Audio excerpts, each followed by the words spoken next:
Hello, and welcome to the next episode of the Live Your Spa Life show. Spa life is a lifestyle that accepts that accomplishment and harmony coexist. The Spa and Spa Life, the SPA, is seek power always, that power within you to gain that wisdom that you have to do your bigger work in the world. I am so thrilled to introduce to you my special guest for today, Jim Padilla.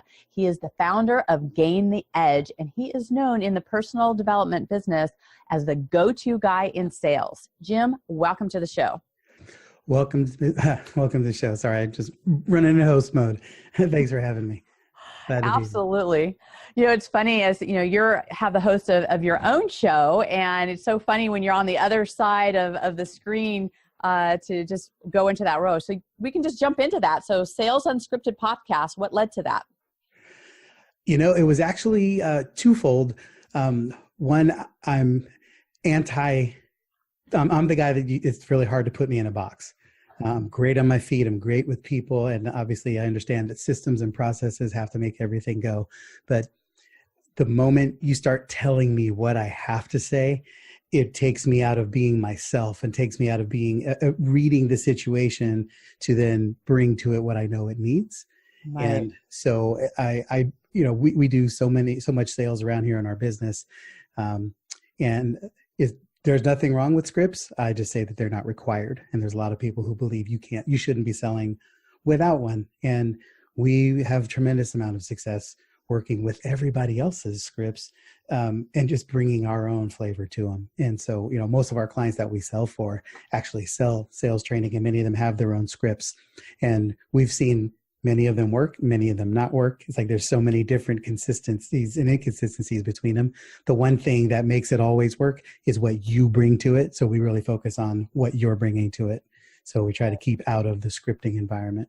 Right. Well, and I love that. You and I have had some conversations around this. And one of the things that you're known for, it's not what you say, but who you're being when you're saying it. Can you elaborate a little bit more about that? Because, when people, they'll say like, hey, I created this script, it's who I am, but then they get locked into that. Where's the disconnect in, wanting to get your message out, but maybe not being authentic and actually being in the moment? Well, it's the rarest person that can actually excel operating in a pre-structured environment. Most people depend too much on the structure, so then it takes you out of being yourself. And the thing that we really miss in the sales game and in life is that most people buy you far before they buy what you're selling.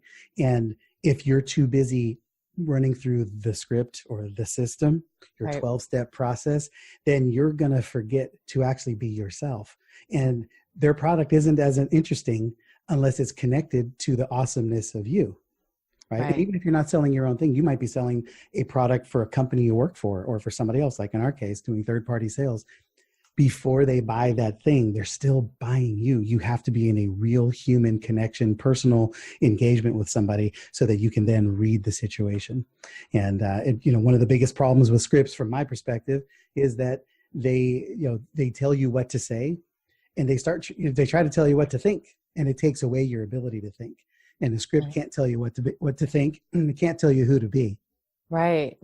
So how do you apply that? I mean, you're one of the, most sought after, known, back of the room sales guy. You provide the teams to help support people.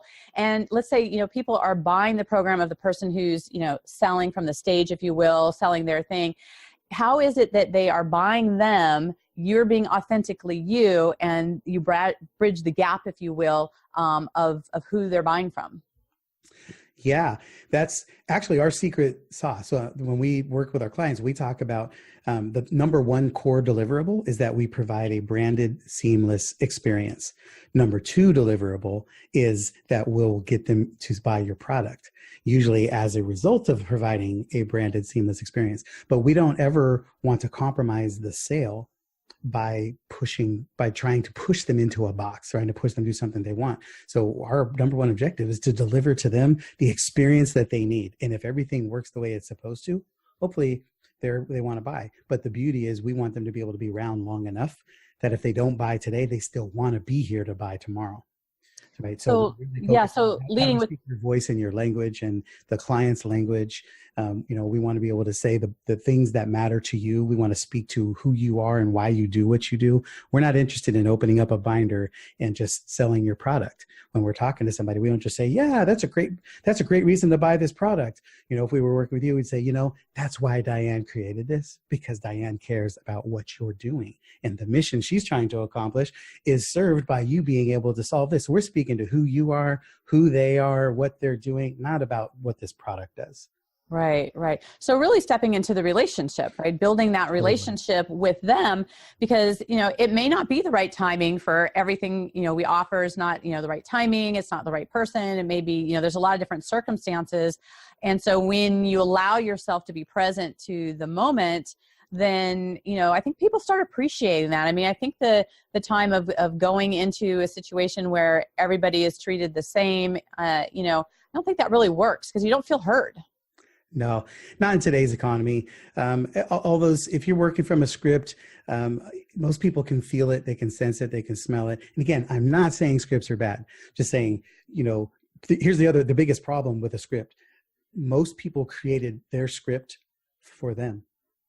So you're operating from a framework that was created for somebody else's success, and you're trying to fit yourself in it. That's already pushing a noodle uphill. You're hoping for the best.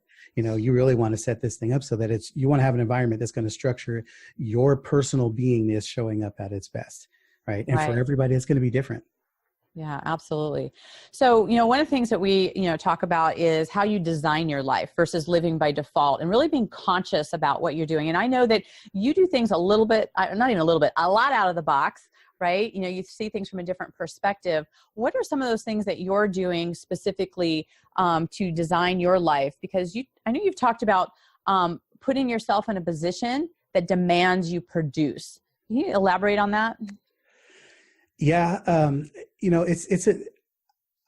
I learned with my upbringing, I had a really, really rough childhood, and the thing, there was always a blessing and a curse and everything. Right. And the gift that I gained from that was I learned that you can be pushed to great lengths before you break. And breaking doesn't kill you either when you do break, right? So there's so much you can rebound from and recover from. So then you have to start figuring out, okay, in order to get to the edge of myself, what's going to be required, right? Because once you learn that you can get to the edge and fall and be okay, then you have to figure out, how do I put myself in a position to get to the edge consistently? And that means you're always engaging new territory. You're always engaging a new environment. You're always trying something different, trying something new, and stretching yourself. And it brings about some fear and some tension. But when you do that, it demands you have a result, because otherwise you just go in a corner and hide. And so we're always looking to expand that box and that container. And so I always put myself in a position that demands that I produce, whether it's taking on something that if I don't get the result, it's not just me that's let down. It's the client. It's my team. It's my family, right? I don't go, okay, well, I'll risk this much, but if I risk more, then my family will be hurt. And I won't do that. I risk as much as I need to, because I know that I can deliver. And then it just it puts me in a position to make sure that I get the result and the outcome. And that outcome isn't always delivered by me. Sometimes it's knowing who else to bring into the equation, or who to introduce to the situation, or where else I need to invest. But it puts me in a position of absolutely making sure I deliver the result. Right, right. It's funny. I'm glad that you mentioned about the fear aspect, because, isn't that the edge that really, stops people? A lot of times, either the unknown fear, or not sure if they have all the tools or all the things that they can move to the next level of where they want to go. I love how you've shared before about fear being the only thing that actually shrinks when you get closer to it. Can you elaborate a little bit on that? Yeah, it's really pretty simple. The only thing, fear tends to get bigger the more we run from it, right? And this is in so many ways. It could be from, taking that game-winning free throw shot, or worrying about something that your child is doing. When our kids went away to college, so I was like, oh my God, I was always stressed out about what my daughter might be doing. But that was because I was in my mind, right? Once I got her on the phone, I was able to talk to her. I was making a big deal out of nothing. I was running away from it. And once you run away from it, it always gets bigger. But when you go towards it, almost always you find out that it wasn't as big or as bad as you thought it was. But the beautiful part is, even if it was as big as you thought it was, you now know what you need to do about it because you're addressing it. So when you engage what you fear, it actually shrinks, it shrinks the anxiety, it shrinks the potential damage and the outcome, because now it just makes it about reality and choices and taking action. Right, right. It's funny because, you and I have talked about just life on the street. We kind of had, different viewpoints, on like our different experiences on it. But one of the things I definitely built, my fear, muscle, if you will, of being on the street, especially when I worked undercover, because, you're constantly put in situations where you're confronted with things and you have to move through, right? I mean, you can't go the other way and finish your mission and what you're doing. But I think there's something about when you constantly put yourself in a situation where it's kind of like that pressure cooker, if you will, that you are able to expand to that next level. And I think there's always something from our experiences that is that next building block that allows us to move forward. How would you say, because, and, share to the level that you'd like, but, your childhood is definitely not like, the picture perfect. You had a very, challenging childhood. There was a lot of things happening, excuse me. And a lot of kids that were in your same position really got stuck in that position and didn't excel and didn't exceed and succeed the way that you did. How is it that you feel like your circumstances were the building blocks that allowed you to succeed where others failed? Yeah, and it's such an interesting question. My wife and I were just talking about this yesterday, because we have a friend who grew up in a very similar environment to where I did. And his life is one that is set up by, like, we know a friend that he's been in a relationship for a couple of years, and him and his girlfriend have never fought one time. And it's not because they have a perfect relationship. It's because he spent so much of his childhood in dangerous, fearful situations that he now lives a life as an adult where he completely avoids conflict at any cost. Right? Which it's got some benefits. He's a great guy and he makes people happy and all that. But sure. I don't know that he's ever truly experienced what he can be, because he's afraid to take risk, afraid to push back on people. He's a people pleaser. Right. And I went the other direction. I was like, okay, I've been in this massive bend but don't break but don't die. And every time I realized, wow, I'm still here. And, right. And I can accomplish. And so I just started learning, okay, how do I survive this environment? How do I read people to make sure I can get them what they need without compromising my own personal safety? Make sure I land on 2 feet every single time. And so I started learning how to read situations, read people, read environments, to understand that no matter what happens, everybody's got a good side and a bad side. I've seen the best of people. I have seen the absolute worst of people and how they've treated me and how they've treated others. I've been in near-death situations, as I know you have. And so because of that, nothing surprises me. And it's fantastic. Somebody was just engaged in a dialogue the other day with somebody in some message board somewhere, but they were saying everybody gets triggered by some things and everybody gets offended. It's a human nature. I said, that's an interesting statement, because I don't get offended. I don't know what you would have to do to offend me, because it doesn't serve any purpose. Right. All I do is I get curious. And when I see something happen, I go, well, that's interesting. You could come unhinged on me face to face. And unless it was a dangerous situation where I got to fight back, sure, my primary response is going to be, wonder why she's acting that way. Right. I'm not going to be all offended because you said something to me. Right. I now have this natural sense of curiosity. There's something else inside there. The dark side of you exists. The light side of you exists. All the great, and you don't get the great without going through the bad, for the most part. So, with very, very rare exception. And so there's so many different sides and edges to people. And that's, to me, that's the biggest piece of this. It's just, you start learning what you're capable of and what other people are capable of. Right. Right. You are such a promoter, if you will, of people being authentic and to be unapologetic about being who you are. And I think, sometimes and you're very successful, right? And so sometimes people, I think, can have this fear if being their true self or being found out, like you and I've talked a lot about, like undercover lives, like, what are the parts that we don't show other people? And, how is it that you're not only just by being, the example of living and being authentic in yourself, how is it that you're kind of pulling people out of the parts that they're not showing to other people to have that be a safe space for people? And it's kind of like that interesting edge, right? Here you are, gain the edge, being on the edge and being in fear and risk, but yet also it being safe enough to share that vulnerable aspect of yourself. How are you weaving those things together? Well, I really wish I could take the credit for just being some kind of genius, but most of this I just figured out the hard way. I spent a lot of my life trying to impress people and doing all the right things and the wrong things, but all of them for the wrong reasons. And, we gained a lot, we earned a lot, we learned a lot, and we lost a lot. And I've realized the last, 8 years or so of my life, ever since I went through, some massive change and growth around this, and to a point where my wife and I we had to separate for 1.5 years. We filed bankruptcy. We lost everything. We were on the mountaintop, and then we were completely in the valley. And then we decided, you know what? We just need to do this differently. I need to do this I need to use my powers for good. I need to start really showing up in a way, share my experiences, share my story, share what I know, because it's the right thing. And if it doesn't resonate with you, it doesn't resonate with you. But I've just learned that now it's just, I can serve you far greater by being completely transparent with you than I can by trying to give you some version of myself that I think you might want. And then, now I spend most of my time guessing when I'm doing that. So why bother? Now it's like, I'm just me. I used to be me. There used to be Jim, the husband, Jim, the father, Jim, the baseball player, Jim, the loan officer, Jim, the business guy. There was all these different hats, and I never knew who I was at all times because I was mostly trying to assimilate to everybody else's environment.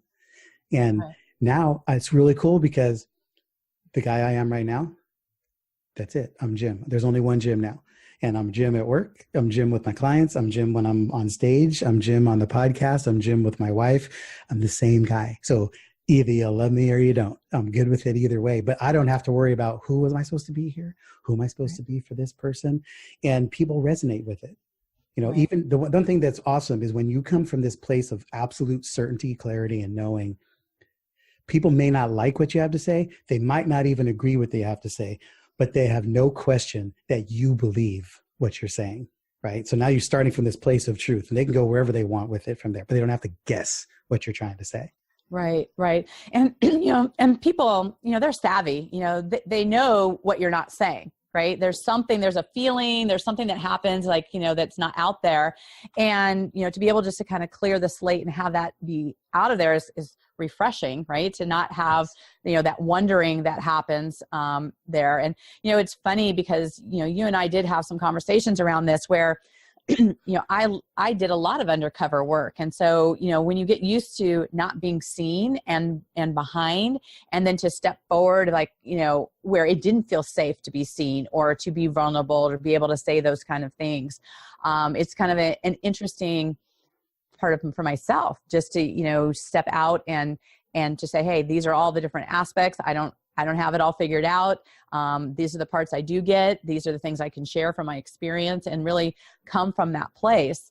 And, it's a new way to look at things. Right. Yeah. And, when you just share what it's undisputed, right? If you share theory and philosophy on stuff, well, then it can all be disputed. But if I'm just sharing my experience, right. You can't dispute you may not like my answer, but you can't dispute it because it's my answer. It's the truth. It's what I've experienced. Right. So I'm sharing with you what I went through. And I share my story as I grew up, I share my life story. And, as you saw when we were, at an event recently, I was on stage sharing the experiences that we've gained in our business in the marketplace, working with a lot of industry leaders. And so, we came out, and I actually, the host of the event, I think I might have shared this with you. He came to me after. He's like, man, I wish you would have shared this 3 years ago. This industry might be in a different place, because I was on stage at that same event 3 years ago. Right. And I was like, I didn't know this stuff 3 years ago. This has been my experience since then. And I was also just new into my industry leadership, so I didn't quite have that same confidence to step up and call people out, call them to the carpet. Whereas now I know my role. I know I'm here to help challenge people to be authentic, to be real. Stop BSing your clients. Stop sharing the nonsense that keeps them on the curb, right? We want to be able to draw them in, and the only reason they're going to come in is because they know what's behind the door. They can get the answers that they need. They know, and they also want to know that they don't even need to waste their time going there because they can't get the answer. And that's equally as valuable. So be clear so people know how to attract you or how to repel you, and be okay either way. Right, right. So what would you suggest, like, for our listeners who, maybe didn't even think about being this transparent with themselves and to be out there? Maybe we're doing things where, we're kind of taught to, follow the leader, if you will, and kind of look at how it worked for them. And one of the things I think that is really being exposed a lot is what maybe worked for one person is not going to work for another person, or they didn't share all the aspects of it. So you're really operating from a surface level of not even really knowing the full picture. So how is it that you can really, kind of support people to step out in their own authenticity, but yet also be able to look to mentors for direction and, really be able to look at utilizing both? You have to get to a place where you're tired of carrying the load. It's hard to make stuff up. It's hard to figure out who you're supposed to be, and it exhausts yourself. I reached a point where it was just no longer worth the fight. And when you can reach the place where you just say, you know what, here's who I am and I'm good with it. Right. No, I love that. And you have to be okay with that. And it doesn't matter. You have to be so okay with it that literally everybody in the room around you can completely dislike it or disagree with it, and you're still totally okay because it's the right thing. It's like our parents told us, do the right thing because it's the right thing. Don't do the right thing because it benefits you. Right. Right. I love that. No, that's so good. So, a lot of times we talk here about, really designing your life and not doing that default and being intentional about what it is that you're up to and you're doing. Talk a little bit about your business model, because you've mentioned about, your business model, makes you show up at your best always. Like that's the default, is to always show up as your best. How do you utilizing that as a business model? Yeah. We went through a lot this last year, 2018. Now, that was actually last year now. But we, our business model is we have an outsourced sales company. This is our primary gig. And which means if we don't convert sales, our clients don't have business, right? Which means they don't have a livelihood, which means they have a lot of things at stake. And that's a ridiculous amount of pressure to wear for somebody. It's tough enough to wear that for your own business, much less for somebody else's business. Right. But this business model literally requires us to be at our very best every single day, and to make sure that we are inspiring our team to be at their best every single day. So by virtue of being in our company and on our team, you are automatically on a journey of mastery and excellence, because that's the only way it works here. If you're not doing that, you can't survive here. Right. Yeah, absolutely. Well, and, one of the things too is that you're a master collaborator. Like, you're bringing people together. I've been in mastermind with you. There's things where you're really, bringing people together to really look at what's possible. Have you always had that be part of who you are? Did you kind of step into that? And how are you really leading people to collaborate more to scale their business? Yeah. It's interesting. I've always done this as a transaction, but up until the last 5 or 6 years is when I first started doing it because it was for the benefit of all. I used to do it because it was going to benefit me. Right. I needed to partner with people because I knew I could get what I needed from them. And then by default, I would end up just giving them what they needed also. Well, we've flipped that around. Now we purely seek to the benefit of everybody else. And, we've all heard of the double win or even the triple win, Mm-hmm. I don't really believe in that for this concept. When there's a win-win, it implies equality. And there are no two people who are equal. You're better at something than I am. I'm better at something than you are. So how about we just show up? We take the concept, instead of win-win, we call it win them. So we show up to ensure they win. So if I can make sure that the needle is always on your side, that you're getting at least 51% of the value of the relationship, then I never have to worry about, am I shortchanging you? or whatever. I don't care if I'm giving you 90. Right. I could be giving you 50 or not, whatever, but I want to be giving you as much as I possibly can to ensure your highest outcome, because ultimately what that does is that just makes sure that the partnership thrives. And I really want to give credit to, I used to referee high school and college basketball. And one of the first big games that I did was a big playoff game. And I really didn't even belong in it, but I was with this guy named Don Jacobs, and he had done college games. This was a high school playoff game. And he said, look, Jim, here's the way this is going to work. We're a team.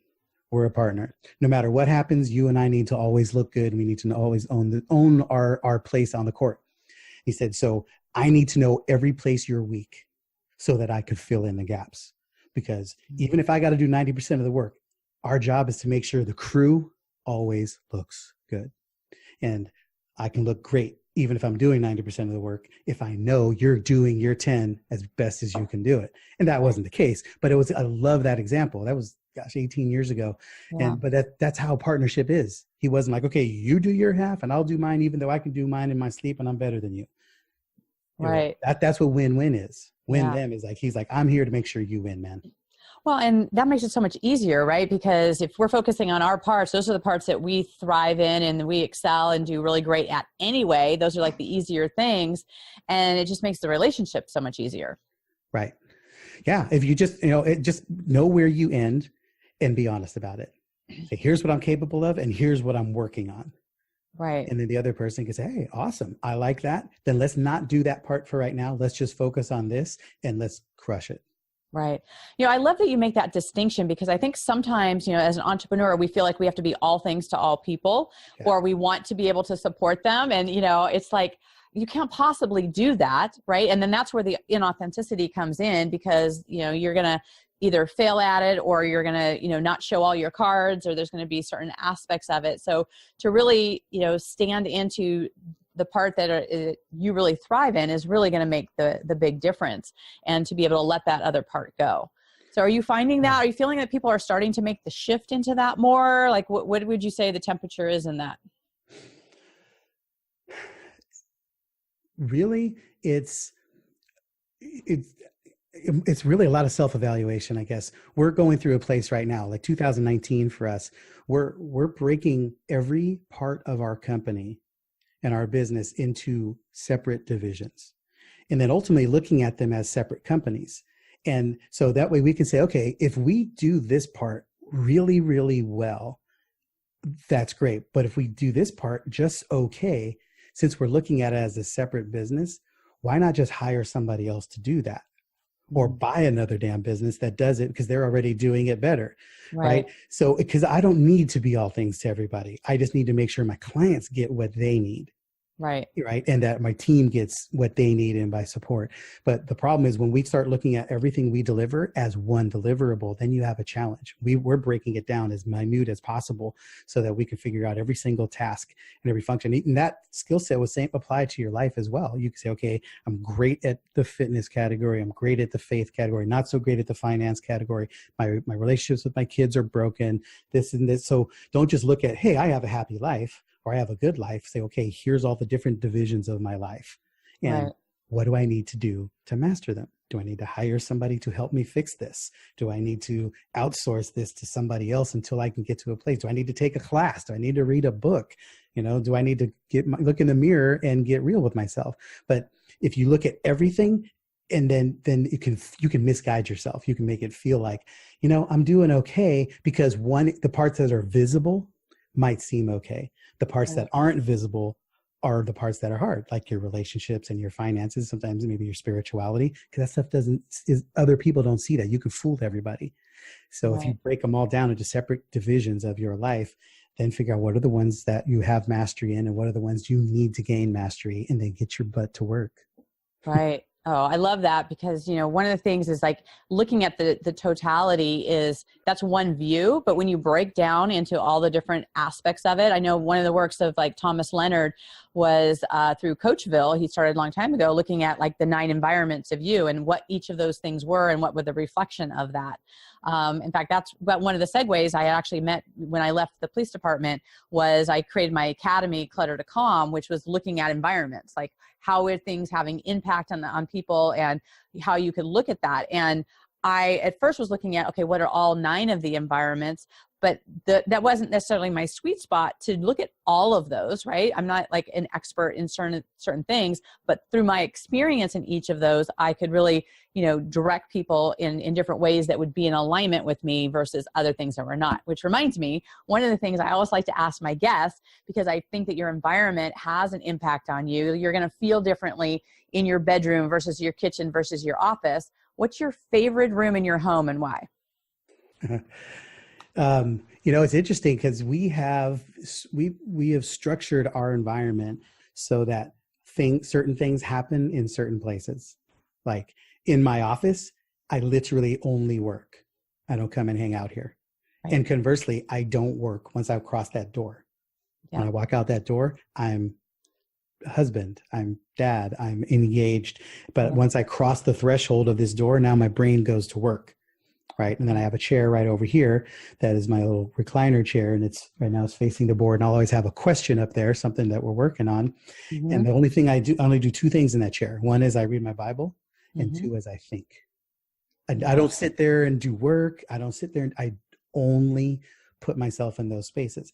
Right. And then in the living room, it's probably my favorite room because the same, my wife and I sit there. And when we're in that room, we're just engaging. We'll watch, I don't know, The Voice or, America's Got Talent, some kind of competition shows, and we just spend time together. And sometimes we don't do anything, but we're just spending time together in that room. Right. Yeah, I appreciate that. I love that so much because I think you have to be intentional. I mean, I know you need to be intentional about your space and what's the experience that you want to have in that space. One of the things that I think happens is, in fact, I don't know if you've heard this, but a lot of times because I've been in thousands of homes, especially with the police department, I've seen all kinds of homes, all kinds of environments. And one of the things I saw that was transferable into working with my clients is that a lot of people did not like their office. It was actually the least room that they liked in their home was their office because it felt cluttered or it was dark or there were certain things that were happening in there. And if you're trying to build a prosperous business, and the room that's supposed to be, that think space that you're actually being prosperous is the room that you like the least, then, how well are you going to really do in that? So I love the fact that you have that and the fact that when you cross the room that you're done, because I think one of the mistakes that entrepreneurs tend to do, and I've been guilty of it myself as well, is that you can tend to think that you're open 24/7 and people can have access and that you don't have an open and close time. I don't know if you've done this with some of your clients, but I've actually had them get open and close signs to actually put on there to have like an anchor, like we are open, we are closed, to really have that, and especially if you work together, within your home and your family, you've got to have those boundaries around doing that. So, so before I get off this in the room here, what is your question that you have on your board right now? Oh, that right now, there's a couple. The top one is, how do I make $10 million by 12/31/19? So I ask myself every single day, what is that? That's our projection. Be our first 8-figure year is our goal. And so every day I'm engaged. Okay, who's the partner I need to be seeking? What are the projects I need to be taking on? Who do I need to be saying no to, et cetera? So always. Nice. Yeah. So does that question stay up there throughout the year? Do you rotate other questions? Do you have several questions? How do you do that? Yes. It's been up there since Halloween, actually, the day after Halloween. So I guess November 1st.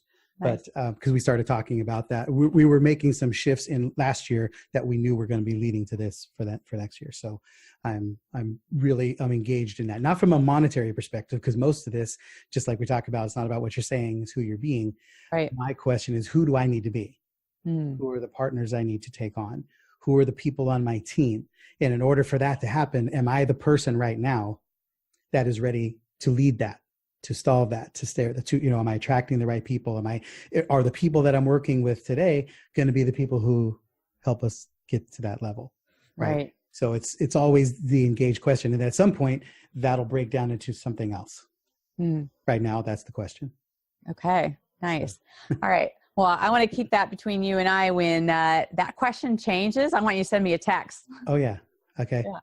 I love that. Just, I mean, because what we have in our space, whether it's the questions or the environment, I mean, all these things impact where we're going, where we're moving, and, the collaboration that we have with each other. So that's And fantastic. on the opposite wall over here, I'm a big Yankees fan. I got Derek Jeter as my boy. Yeah. I got Yankees stuff all around. Yeah, I see your hat behind you. Yeah. I got the Babe Ruth over here, and it says, never let the fear of striking out get in your way. And it's right there because I can see it every single day. Because that way I know that even if I take a huge risk on something and it fails, it was just one strikeout. Right? And that should never, ever stop you from moving forward, no matter what that is in any area of your life. Right. I love that. That's so good. Well, I know that people are in our, listeners are going to want to stay in connection with you. And I know that you have a free gift. You want to tell us about the manifesto? I do. This is my wife and marketing manager is going to give me a slap on the hand, because this is, we talked about this and then we talked about something else. But the reason I wanted to share this is because whether you're in business or not, if you're in business, this is going to be great for you. Because what happened is we had a really accelerated second year of our business, and we grew too fast, and we did all kinds of things wrong, and everything was starting to come apart at the seams, like the whole place was shaken. And we shut down our business for about 45 days, and we took total inventory of everything. And we grew, we changed, we brought some new technology, all this stuff. And we just asked ourselves, what are we learning about ourselves? What are the mistakes we're making? What are the risks we're taking? What are we learning about ourselves? And it just became this document. And so what we did was we actually wrote this because this was a letter to our existing clients to say, hey, here's where we've been. Here's what we've been doing. Here's what we're going to change. And we wrote them like, wow, this is really good. And so we decided, you know what, we just start sharing it with people, and we posted it and we've shared it. We've it's a great opt-in because it's a fantastic resource, and it just helps you look at and evaluate your business in a multitude of different areas to say, am I doing the things that I should be doing? And if not, what needs to be done and what am I going to do about it? So it'll give you some really great insights, because there's a good chance you're making a lot of the same mistakes we are. And even if it's not from the actual tactics, it's definitely the mindset perspective. Right. Definitely. Well, thank you for that. That's going to be really great because, right, if we're not asking the next level questions and seeing where we're at, how can we grow from that? And, that's, again, another lesson in being authentic and really, Totally. being able to ask some of those questions of ourselves. So I really appreciate that. Got to be totally honest with yourself. Yeah. And so we'll have that in the show notes, so everyone will be able to get to that. I also have a free gift for our listeners that you'll be able to go to liferesetquiz.com, and that way you'll be able to see where the areas that you're excelling in and the areas that you need to have support in. So this will be a great combination together. It only takes about 3 minutes to do, and so we'll have that in the show notes for you as well. Jim, is there any final parting thoughts you have for our guests? I just want to challenge you, excuse me, in today's fast-paced economy, we have access, and the same event where one of the events we were at recently, one of our colleagues was talking about the life change that we are about to embark on. And there's been more change in the last 20 years than there've been since human history began, because of technology and advances. And that is going to 10x over the next decade and more. And you have to be ready for change. You have to know where you begin and end. You need to know all of your flaws and all your strengths, all your weaknesses. You need to have very clear understanding. You don't have to have great understanding of what the future holds, but you damn sure better be really clear about who you are and what you need and what you have to offer, so that you can move through that transition really well. So get crystal clear about who you are. Take that quiz that Diane was talking about, and get honest with yourself. Go into your office, shut the door, turn everything off, and just take a really strong evaluation of who you are, what you're capable of, what you want to do, what you don't want to do, because every single thing that you identify in this process is going to be amplified over the next 12 months and over the next decade. So make sure that you're really strong in everything that you need. Oh, thank you. That's such sage advice. Again, that's about, designing and preparing and moving forward through something versus just waiting for it to happen as if you didn't know it was coming, right? Amen. So definitely. Well, thank you, Jim, so much for being on the show and sharing all your wisdom here with the listeners. Definitely. I appreciate the opportunity. Always fun to hang with you. Thank you. So for our listeners, for those of you, I want to thank you so much for, being here with your time. That's like our most greatest resource is your time to connect here with us. Whether you're watching this on, Facebook or YouTube or any of the podcast channels, please subscribe.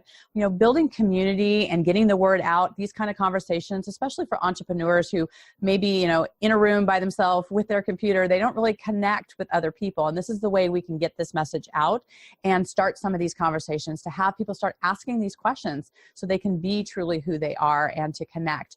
And please, put into the comments as well. Commenting allows us to be in communication with each other, allows us to see what are the things what did you learn? What's the one thing that you took away from this that you're going to implement, that you're going to do, that you're not just listening to this in your car and you're like, well, that was great. What was it something that you actually are going to do something about? Are you going to get the manifesto? Are you going to ask yourself those questions? What's going to happen? And then make sure that you tag both myself and Jim. If you have any questions or you want some clarification, we want to be able to support you and to help you move the needle to move forward in your business. So connect with us, share this, get the comments, be out there. We're here as a community to support each other. And we just want to thank you again for being here. And as always, live your spa life. Bye for now. See ya.